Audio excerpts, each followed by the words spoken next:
انا كزملكاوي عمري في حياتي ما افرح ان واحد زي مرتضى منصور يتسجن.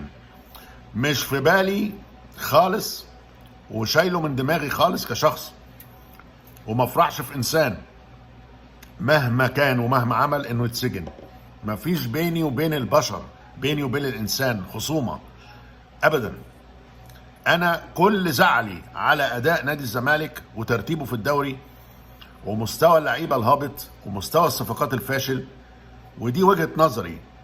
لو كان مرتضى منصور جاب ناس حلوة والناس دي وصلت لبطولة الدوري او على قمة الدوري، انا احطه فوق راسي. احنا مش بتوع تشفي ولا بتوع احقاد او الحاجات دي، بالعكس. ده راجل وعنده اسرة، ومهما كان احنا نزعل جدا جدا ان بني ادم قعد في النادي 20 سنة ان ينتهي بيه الحال انه يتسجن.